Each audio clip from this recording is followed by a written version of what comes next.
council chamber doors slammed shut. Daiki stood in the dim light, surrounded by stern elders in robes. A projection flickered to life. Daiki's wooden sword connecting with Ren's wrist, a sickening crack frozen in time. That move, the stance, the angle, you used the mirror read. Mirror read? He knew the name from his grandfather's old journal. But it was just doodles, wasn't it? A style banned 40 years ago. Its last grandmaster vanished without a trace. Where did you learn it? I didn't know it was forbidden. I found a notebook. He couldn't finish. On the table lay a yellow document, a bold red band stamp covering the mirror read techniques. Thought extinct for decades. And now, a first-year cadet executes it perfectly. Explain yourself. Grandfather, he left me his journal. I thought it was just memories. The name hung in the air like a blade. The council leaned forward.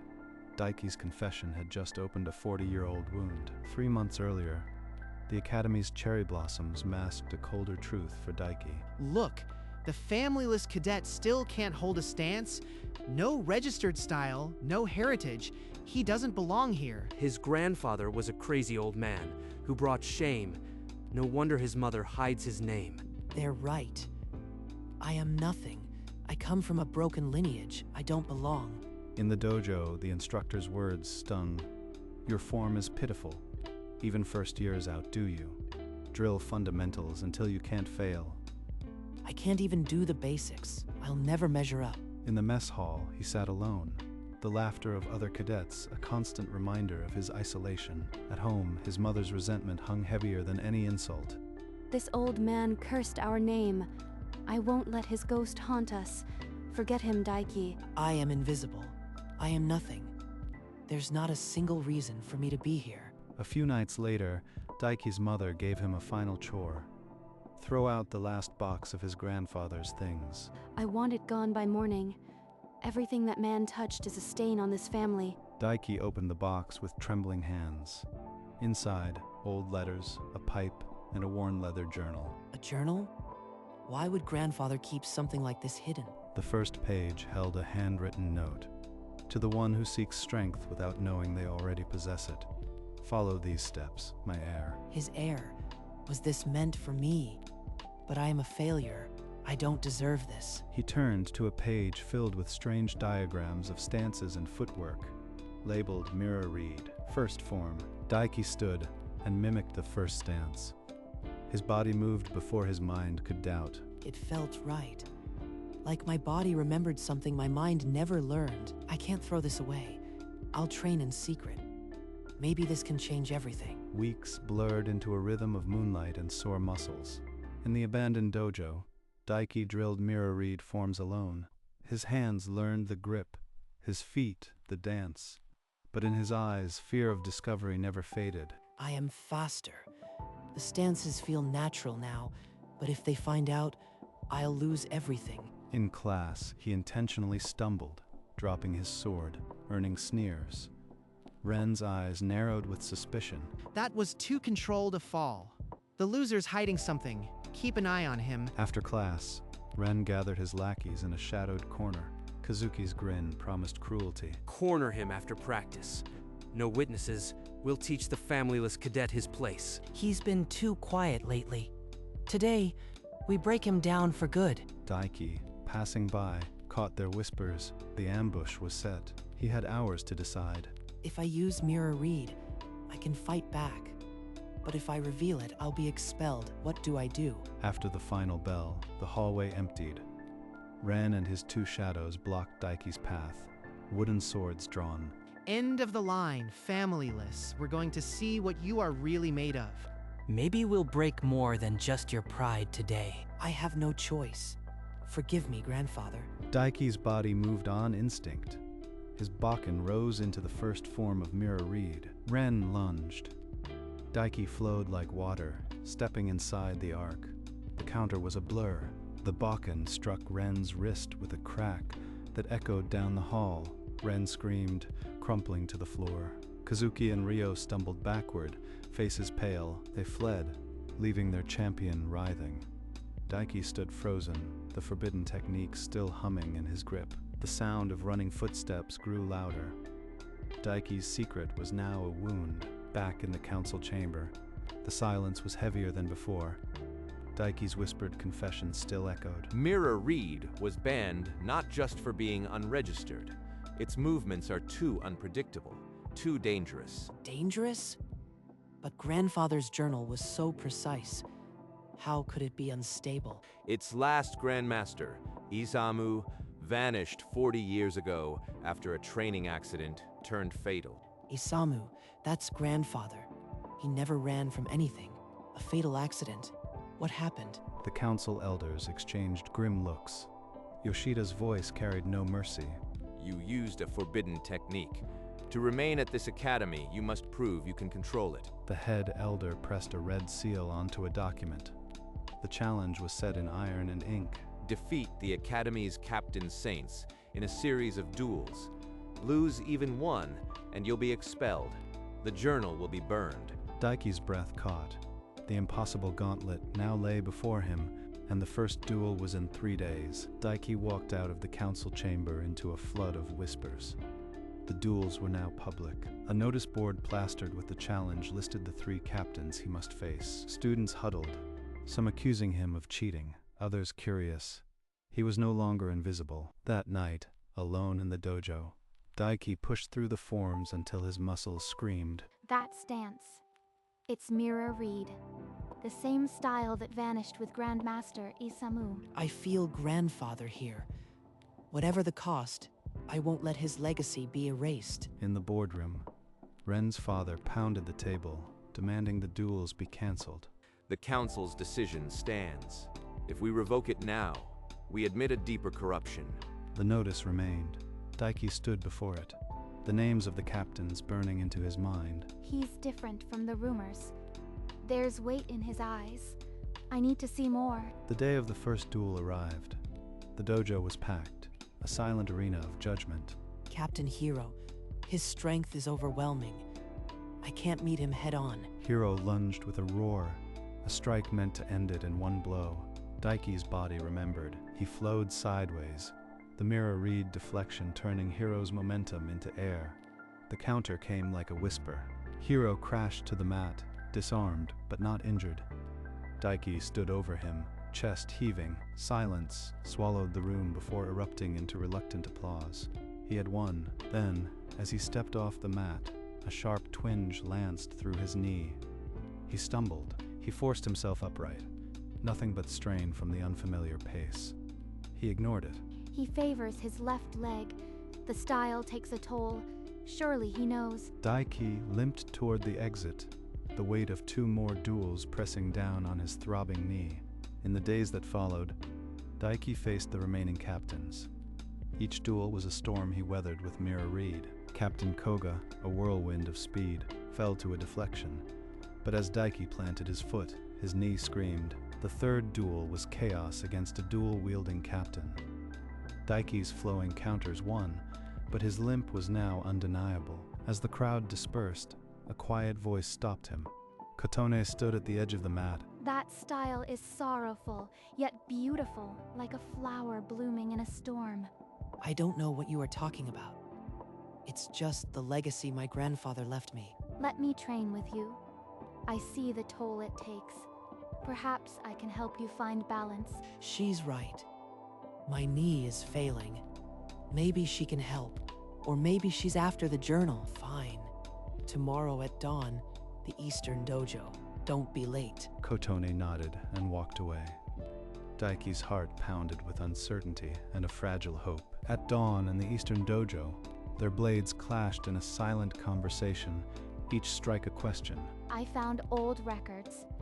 Your grandfather, Isamu. He killed a fellow student 40 years ago. A joint lock gone wrong. Number that can't be. He was kind, not a murderer. The journal.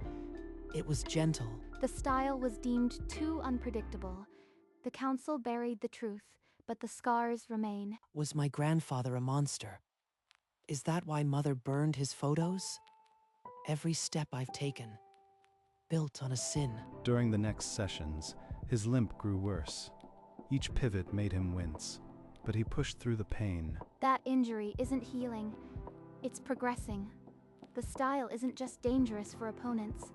It's destroying him. After training, Kotone retreated to the library.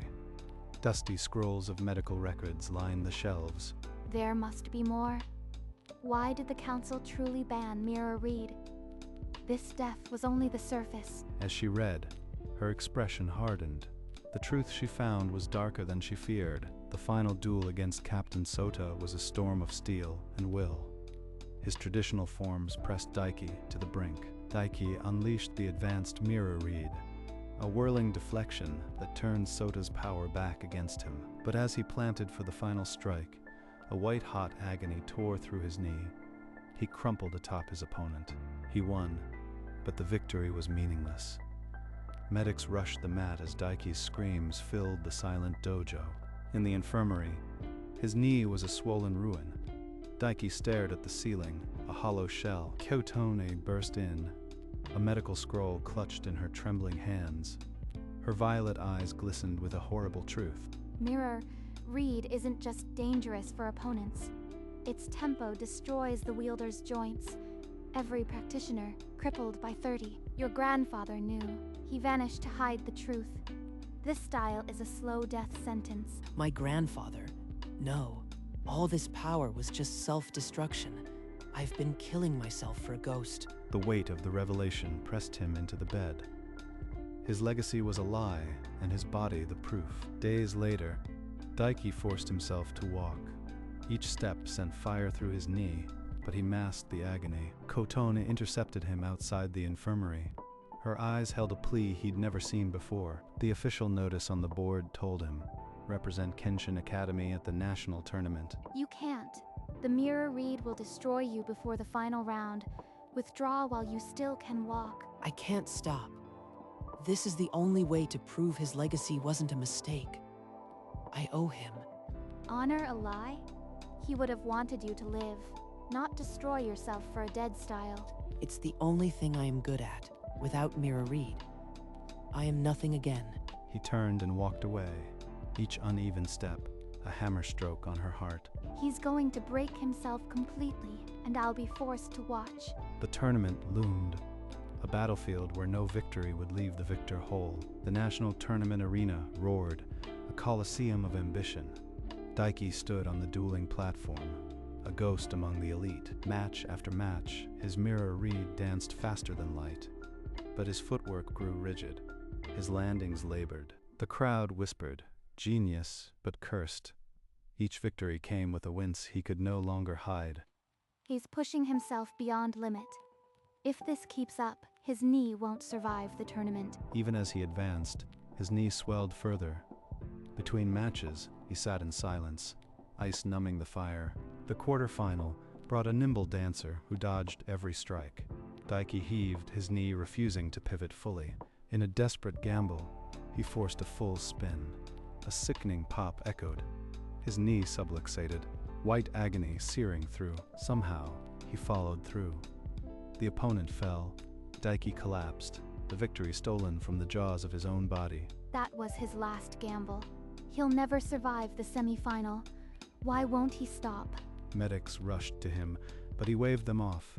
He limped from the arena, a shattered champion with one match left. An old man blocked the corridor. Grandmaster Tomoya, the tournament's head judge, his cane tapped a slow rhythm. Daiki, I knew your grandfather, Izamu. Come, we must speak before the final match. The old man led him to a quiet study, walls lined with scrolls and the weight of 40 years. Isamu and I developed Mirror Reed together. We thought it was a gift. It became a curse. The rapid pivots destroy cartilage. Every student, including Isamu, ended crippled before 30. He vanished to bury this secret. Tomoya spread faded medical reports. Isamu's own joints, ruined beyond repair by the age of 28. I banned the style to save others. But seeing you, this old man's heart breaks. You are his grandson. He would want you to stop. I see it in your stance, the same pain, the same stubborn pride. This sealed form disarms the wear pattern, but it will slow you forever. You can't win if you use it. Choose wisely. Daiki stared at the scroll. The weight of legacy and self-destruction clutched his chest. The final match was hours away. Daiki's fingers closed around the seal. Tomoya's words echoed in the silent study. He looked down at his knee, swollen and discolored beneath the uniform. The truth was inescapable. If I use it, I'll be slow. My speed, the only thing that made me worth anything, gone. A sepia memory flickered against the dark shelves. Grandfather Isamu, smiling softly, speaking without sound. You always said, strength that destroys the body is not strength at all. His grip on the scroll tightened. The wax seal pressed into his palm like a brand. But I wanted to prove you weren't a failure, that your style could be glorious. A tear traced down his cheek, splashing onto the leather case of the scroll. Please, grandfather, tell me what to do. The study remained silent. The choice, heavy as a blade, rested solely in his hands. The seal cracked like a promise. Daiki tucked the scroll inside his uniform, a solemn resolve settling in his gray eyes. He limped through the corridor, the roar of the arena a distant thunder. Each step was a quiet rebellion against pride. The arena lights hit him like a judgment. The crowd roared, thirsty for spectacle, blind to his shattered knee. From the stands, Kotone saw the set of his shoulders. Her hand pressed against her chest, breath held. I forfeit the final match. I will no longer use Mirror Reed. My grandfather's legacy was flawed, and I will not let it cripple me. Grandmaster Tomoya, high above, bowed his head slowly. A tear traced the deep lines of his face. The crowd erupted, gasps, protests, but also a strange, reverent silence underneath. Kotone's tears fell freely, but her smile was bright. Proud of the choice, aching for the cost, Daiki turned his back on the championship. Limping into the shadowed tunnel, he was unbroken. In the following weeks, the academy buzzed with debate. Coward, some called him. Wise, said others. I can't hold a sword without pain, but I don't regret my choice. Still, what's left for me? You can still fight, Daiki. Not with Mirror Reed, but something new. I studied your grandfather's counterform and traditional oak style. A hybrid could be sustainable, slower but safe. A new style. I never thought beyond Mirror Reed, but maybe this is the legacy I should create. That evening, in the Eastern Dojo, they sketched the first diagrams. Kotone's knowledge and Daiki's experience merging into fragile blueprints. It's clumsy. I feel so slow. Clumsy today, steady tomorrow. It won't break you. That's the point. And so, with aching knees and cautious hope, Daiki began his second apprenticeship. The reed oak synthesis was born, not from speed, but from resilience. Years later, the Academy Council chamber held no fear for Daiki. He stood before them as a petitioner, not a defendant. We present the reed oak style, a synthesis that preserves the grace of Mirror Reed without its destructive cost. The head elder pressed the red seal of approval onto the scroll. A new registered school was born. In the Eastern Dojo, now bright and filled with morning light, Daiki faced his first class. This style is slow. It will not make you famous, but it will keep you whole. Let's begin. Among the students, a boy with downcast eyes fumbled his grip. Arata, 7 years old, already marked by bullies. I know that look. I know that loneliness. After class, Daiki knelt beside Arata. He gently adjusted the boy's fingers on the hilt. Strength isn't about winning. It's about standing back up. I'll teach you, if you'll let me. Arata's eyes lifted. For the first time, holding a flicker of belief. Through the seasons, Daiki taught Arata the reed oak forms. The boy's limbs grew strong, his eyes steady. At the junior exhibition, Arata drew an opponent twice his speed. Fear flickered. Then the teaching held. He redirected the strike with the slow, circular parry. The opponent stumbled, and the point was called. You didn't panic. You trusted the form. I am proud of you. That evening, the new dojo was dedicated. Isamu Hall. His grandfather's journal rested in a glass case, a portrait above. He would have loved this. You've redeemed his name. I finally understand, grandfather. It was never about speed. It was about standing back up. The reed oak style flourished. Kotone and Daiki taught side by side, their blades a quiet harmony, and Arata, once a shadow, now helped younger students find their grip. The legacy was no longer a curse. It was a living, breathing art. That evening, the path to the cemetery was quiet, the grass soft under a bleeding sunset. Daiki knelt before the simple stone, the name Isamu gentle under his fingers. You were never a failure, grandfather. You gave me the strength to find my own way. Mirror Reed was flawed, but it brought me here. I've made something new, safe and strong. A breeze stirred the petals. Kotone's fingers intertwined with his, a silent anchor. They stood in the lengthening shadow, the sky a canvas of fire and farewell. He sees you now, and he's proud. Daiki's silhouette settled against the dying sun, upright despite the limp that would always be his companion. The grave was silent, but in Daiki's chest, a weight dissolved. The journey was complete, and as he turned away, holding Kotone's hand, he knew the art would live long after him. Years later, the same tournament arena buzzed with a new generation. The banners of Kenshin Academy flew high. Arata, now a young man, stood in the reed oak uniform.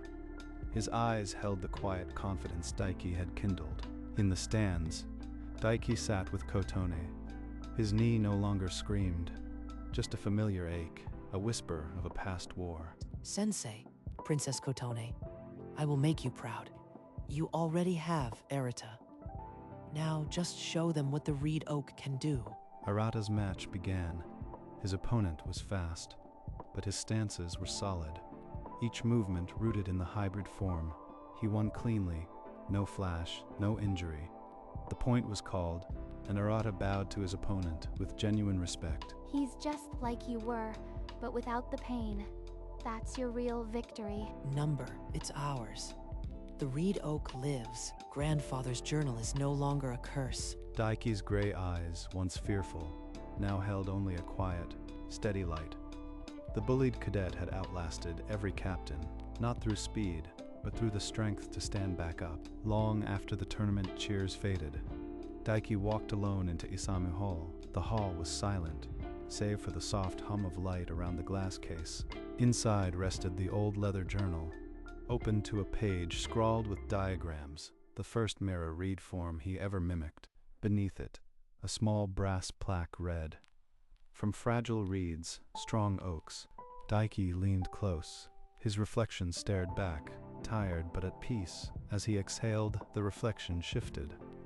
A familiar smile superimposed. Grandfather Isamu, proud. Thank you for everything. The smile lingered a moment, then faded, leaving only his own face, older now, bearing the weight of a life reclaimed. Daiki turned from the case. His limp was still there, but it no longer felt like a chain. In the quiet of Isamu Hall, the art lived on. And for the bullied cadet who outranked every captain, that was the only victory that mattered.